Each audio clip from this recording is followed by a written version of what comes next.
Hi, welcome to the Madison Elementary CLD channel. Today we're going to be talking about sentence unpacking.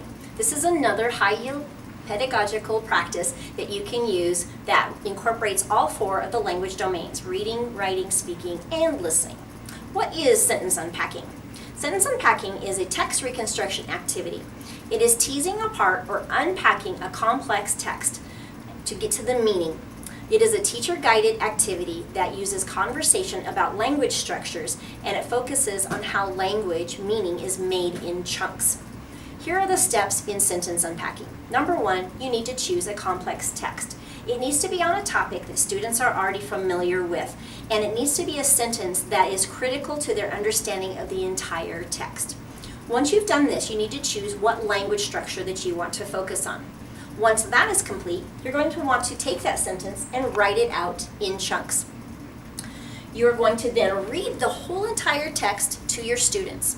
You're going to make sure you read the entire thing first, and then go back and read each of the sections separately, focusing on one section at a time. After you've read that section, have the students discuss with each other what they think that means. You're going to be writing those comments and questions over in this side over here. Go through the entire text that way, and at the end, make sure that you go back and talk to them about the meaning of the entire text.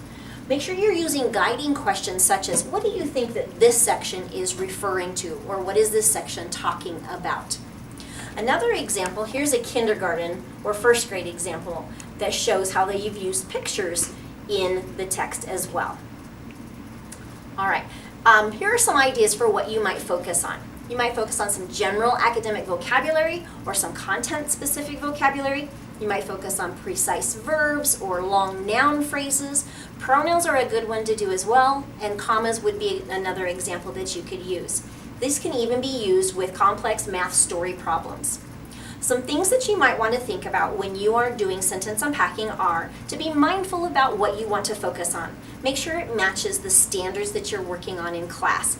Practice unpacking the sentence yourself before you have your students do, so you can reveal any problems that might occur. Use those guiding questions that I was talking about earlier, like, what is this section all about, as the students are unpacking the text. Always be sure to go back to the core meaning of the sentence at the end of the session. Use scaffolds while you're working, such as sentence frames, questioning, and summarizing to help your students. Our ultimate goal with sentence unpacking is to look at vocabulary and understand how to use content to unpack the meaning of complex sentences. This can be used in pretty much any subject where long, complex sentences are encountered. That's all I have for you today. If you have any questions or comments, you can leave those below. Happy teaching!